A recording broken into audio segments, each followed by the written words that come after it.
A'udzu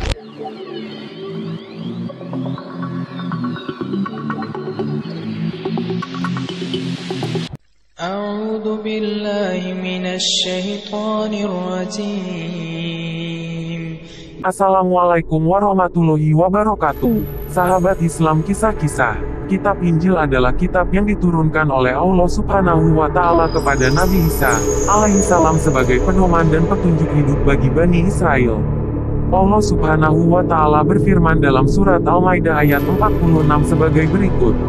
Dan kami iringkan jejak mereka, nabi-nabi Bani Israel, dengan Isa putra Maryam, membenarkan kitab yang sebelumnya, yaitu Taurat. Dan kami telah memberikan kepadanya kitab Injil, sedang di dalamnya ada petunjuk dan cahaya, yang menerangi, dan membenarkan kitab yang sebelumnya, yaitu kitab Taurat. Dan menjadi petunjuk serta pengajaran untuk orang-orang yang bertakwa. Quran Surat Al-Maidah 46. Lalu, bagaimanakah sejarah turunnya kitab Injil? Sebelum lanjut, subscribe video ini, like dan share. Sahabat Islam, kisah-kisah. Ketika Nabi Isa alaihissalam berusia 13 tahun, Allah Subhanahu wa Ta'ala memerintahkan kepadanya untuk kembali dari negeri Mesir menuju Baitulillah atau Yerusalem, Palestina. Beliau bersama ibunya kemudian menemui Yusuf, sepupunya, dengan menunggang keledai hingga mereka sampai di Ilya. Mereka pun tinggal di Ilya untuk beberapa waktu lamanya. Ketika Nabi Isa alaihissalam berumur 30 tahun, Allah Subhanahu wa Ta'ala menurunkan kitab Injil kepadanya. Mengacu pada kisah Nabi Isa diangkat ke langit, Injil tetap turun kepadanya hingga Allah mengangkatnya ke langit. Hal ini disebutkan Ibnu Jarir dalam kitabnya At-Tarikh sebagaimana dinyatakan oleh Al-Hafiz Ibnu Katsir dalam bukunya Kisah Para Nabi dan Rasul. Tidak hanya menurunkan Injil, di tempat ini pula lah Allah Subhanahu wa Ta'ala mengajarkan Taurat kepada Nabi Isa alaihissalam serta memberinya berbagai macam mukjizat. Allah Subhanahu wa Ta'ala berfirman dalam surat Al-Maidah ayat 110 sebagai berikut. Ingatlah, ketika Allah berfirman, wahai Isa putra Maryam, ingatlah nikmatku kepadamu dan kepada ibumu sewaktu aku menguatkanmu dengan Rohul Kudus. Kamu dapat berbicara dengan manusia di waktu masih dalam buayan dan setelah dewasa.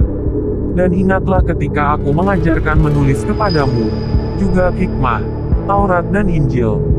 Dan ingatlah ketika kamu membentuk dari tanah berupa burung dengan seizinku, kemudian kamu meniupnya, lalu menjadi burung yang sebenarnya, dengan seizinku. Dan ingatlah, ketika kamu menyembuhkan orang yang buta sejak lahir dan orang yang berpenyakit kusta dengan seizinku. Dan ingatlah ketika kamu mengeluarkan orang mati dari kubur menjadi hidup dengan seizinku. Dan ingatlah ketika aku menghalangi Bani Israel dari keinginan mereka membunuhmu, dikala kamu mengemukakan kepada mereka keterangan-keterangan yang nyata. Lalu orang-orang kafir di antara mereka berkata, ini tidak lain hanyalah sihir yang nyata. Quran Surat Al-Maidah 110 disebutkan bahwa kitab Injil diturunkan Allah Subhanahu wa Ta'ala kepada Nabi Isa alaihissalam pada malam ke-18 di bulan Ramadan, 1050 tahun setelah turunnya Zabur. Kitab Injil ditulis dalam bahasa Suryani dan menjadi petunjuk hidup bagi Bani Israel. Abu Zur'at Dimishki berkata, Abdullah bin Solih telah menceritakan kepada kami. Muawiyah bin Solih telah menceritakan kepadaku. Dari seseorang yang telah menceritakan kepadanya. Ia berkata, Taurat diturunkan kepada Musa pada malam ke-6 di bulan Ramadan. Zabur diturunkan kepada Daud pada malam ke-12 di bulan Ramadan. Hal itu terjadi 482 tahun setelah turunnya Taurat. Injil diturunkan kepada Isa putra Maryam pada malam ke-18 di bulan Ramadan, yaitu 1050 tahun setelah turunnya Zabur. Sedangkan Al-Quran diturunkan kepada Muhammad Shallallahu alaihi wasallam pada malam ke-24 di bulan Ramadan. Al-Hafiz Ibnu Katsir dalam Kisah Para Nabi dan Rasul. Kitab Injil berisi antara lain tentang perintah untuk kembali mengesahkan Allah Subhanahu wa Ta'ala, membenarkan kitab Taurat dan menghapus beberapa hukum dalam kitab Taurat yang sudah tidak sesuai dengan perkembangan zaman. Selain itu, sebagaimana halnya kitab Taurat, kitab Injil juga menjelaskan tentang akan datangnya seorang rasul terakhir setelah Nabi Isa alaihissalam, yaitu Nabi Muhammad Shallallahu alaihi wasallam. Wallahu a'lam. sekian dulu untuk video kali ini. Sampai jumpa di video berikutnya. Wassalamualaikum warahmatullahi wabarakatuh.